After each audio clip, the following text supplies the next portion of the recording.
मंत्र का तर्जमा सुनाएंगे। मंत्र सुनने से पहले पेशगी एक मरतबा बोलिए सुभान अल्लाह, एक मरतबा और बोलिए सुभान अल्लाह।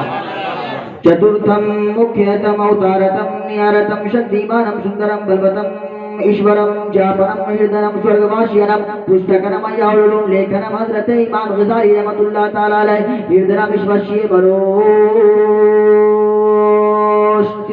शांत्यम महाः लहालम महाः पृथ्व्यम महाः जगत्पतियम महाः ईश्वरम महाः जापनम महाः हृदयनम महाः स्वर्गवासियनम महाः शांत्यम महाः। आप इस मंत्र का तर्जमा मुलाहिजा कीजिए, तर्जमा सुनिए। किताब का नाम पूरी गारंटी पूरे दलील के साथ बोल रहे हैं। किताब का नाम अहयाउल उलूम है। किताब के मुसन्निफ, किताब के राइटर, किताब के लेखक हजरत इमाम गजाली रहमतुल्लाह ताला अलैह हैं। हजरत इमाम गजाली उस मुसन्निफ का नाम है, उस राइटर का नाम है, उस लेखक का नाम है कि जिनकी आंखें बंद हुई तो नूरे मुस्तफ़ा को देखा और जिनकी आंखें खुली तो रब के तजल्ला को देखा। हजरत इमाम गजाली रहमतुल्लाह ताला अलैह फरमाते हैं, जब कोई बंदा, जब कोई इंसान, जब कोई मनुष्य जमीन की छाती पर बैठ करके अपनी जबान से एक मर्तबा सुभान अल्लाह बोलता है तो अल्लाह ताला उस बंदे के नाम से जन्नत में एक खजूर का फलदार दरख्त लगाया करता है। सुभान अल्लाह। सुभान अल्लाह बोलने की फजीलत क्या है? आप एक बार बोले सुभान अल्लाह, आपके नाम से जन्नत में खजूर का फलदार दरख्त लग रहा है। अब आप हदीसे पाक में आए। हदीसे पाक में आया है लफ्ज़ क़ियान। क़ियान का मतलब होता है चटियल मैदान। देखे हैं जी, इसको बंजर जमीन बोलते हैं। अच्छा, दुनिया में अभी हम आए तो शहबाज भाई क्या देखे कि मकान अभी भी मिस्त्री लगे हुए हैं, मकान आप बनाते हैं। बिल्कुल संजीदगी के साथ आज गुफ्तगू हम करेंगे, कोई चिल्ला पुकार ये जलसा नहीं है, ताकि आप बात को समझें और सुनिए, गौर से सुनिए। इस तरह सुनिए कि कल आपका कोई बिरादर वतन मिले, कोई हिंदू समुदाय के लोग मिले तो उनको बताइए कि आपकी किताब हमारे इस्लाम के बारे में, हमारी शरीयत के बारे में तुम्हारी किताबें क्या कहती है। इस तरह आप सुन करके अपने माइंड में बसाइए, जहन को करीब कीजिए। दुनिया में रहने के लिए मकान बनवाते हैं, 10 बाई 12 का रूम बनवाते हैं, या 12 बाई 15 का कमरा बनवाते हैं, या 20 बाई 25 का रूम बनवाते हैं। जब आप छत की ढलाई करवा देते हैं, छत की ढलाई करवा देते हैं, आप उसमें छत की ढलाई हो जाती है, आप उसमें रहना शुरू नहीं करते हैं। क्यों नहीं करते हैं? जब तक आप उसमें टाइल्स, मार्बल या प्लास्टर वगैरह नहीं कराते हैं, रंग पेंट नहीं करवाते हैं, जब तक आप उसको सजाते नहीं हैं, झूमर झालर उसमें लगाते नहीं हैं, तब तक आप 10 बाई 12 के 10 बाई 12 के कमरे में आप रहना शुरू नहीं करते हैं।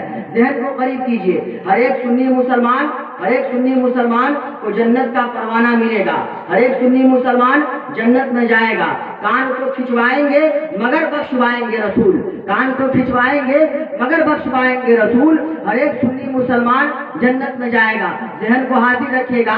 दुनिया में रहने के लिए 10 बाई 12 का कमरा है, मगर आपके नाम का जो जन्नत में महल होगा वो 10 बाई 12 का नहीं होगा, 12 बाई 15 का नहीं होगा, 25 बाई 40 का नहीं होगा, 40 बाई 100 का नहीं होगा। फिर आपका प्रश्न होगा, ओए भाई चतुर्वेदी, फिर मेरे नाम का जो जन्नत में महल होगा वो कितने बाई कितने का होगा?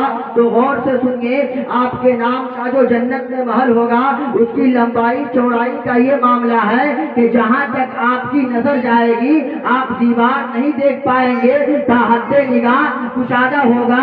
अब उतने बड़े महल में वहाँ कोई बेल बूटा लगा हुआ नहीं होगा, वहाँ कोई झूमर झालर लगा हुआ नहीं होगा, वहाँ कोई पेड़ पौधा लगा हुआ नहीं होगा, बिल्कुल चटियल मैदान होगा, बिल्कुल सफाचट होगा, कुछ भी नहीं होगा। अब ज़हन को आप करीब रखे मुसलमानों, 10 बाई 15 के कमरे में जब तक सजावट नहीं हो लोग उसमें रहना पसंद नहीं करते हैं, मगर इतने बड़े महल में बगैर सजावट के लोग रहेगा कैसे? लोग रहना गवारा करेगा कैसे? तो ऐ मुसलमानों, फिर आपका सवाल होगा, ओए भाई चतुर्वेदी, इतना बड़ा महल दुनिया دنیا میں 10 بائی 15 کا کمرہ بنائے تو اس کو سجانے کے لیے مارکیٹ سے سامان لائے، بیل بوٹے لائے، جھومر جھالر لائے، تو دنیا کے مکان کو میں نے سجا لیا، میں اس میں رہنا شروع کر دیا، مگر اتنے بڑے محل کو ہم سجائیں گے کیسے؟ وہاں تو کوئی جھومر جھالر ہم لے کر جا نہیں سکتے، پھر میرے نام کا جنت کا محل سجے گا کیسے؟ وہ مسلمانوں غور سے سنیے، جب تک آپ زمین کی چھاتی پر بیٹھے ہیں اپنی زبان سے سبحان اللہ بولتے رہے،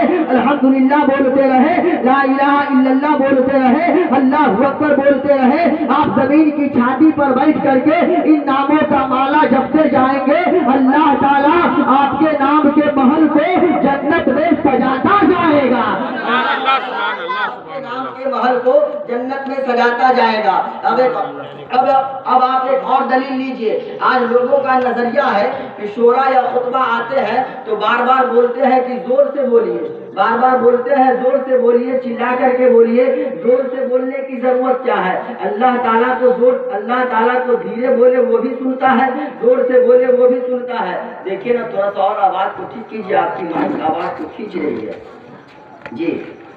دھیرے بولے وہ بھی اللہ تعالیٰ سنتا ہے، زور سے بولے وہ بھی اللہ تعالیٰ سنتا ہے۔ بندہ دل میں سوچے اللہ تعالیٰ سنتا ہے، بندے کے دل میں آہٹ ہو اللہ تعالیٰ سنتا ہے۔ پھر زور سے بولنے کی ضرورت کیا ہے؟ منہ کھول کر کے بولنے کی ضرورت کیا ہے؟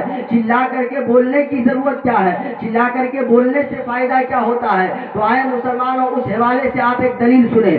8ویں صدی کے مجدد ہیں جن کا نام حضرت امام محمد بن شعیب رحمۃ اللہ تعالیٰ علیہ ہے، بالکل سنجیدگی کے ساتھ اور آپ غور سے سنتے جائیں، جن کا نام حضرت امام محمد بن شعیب رحمۃ اللہ تعالیٰ علیہ ہے۔ حضرت امام محمد بن شعیب رحمۃ اللہ تعالیٰ علیہ فرماتے ہیں کہ ایک آدمی بہت بڑا گنہگار تھا، بہت بڑا پاپی تھا، بہت بڑا زانی تھا، سیاہکار تھا، بدکار تھا، جواباز تھا، شرابی تھا، مگر میں نے دیکھا کہ وہ بندہ، میں نے خواب میں دیکھا کہ وہ پاپی گنہگار جنت کی کیاریوں میں ٹہل رہا ہے، سبحان اللہ۔ جیسے ہی امام نے دیکھا خواب میں کہ وہ پاپی بندہ، گنہگار بندہ جنت کی کیاریوں میں ٹہل رہا ہے، امام کھڑے ہوئے اور گئے جنت کی کیاری میں، اس گنہگار بندے کے گریباں کو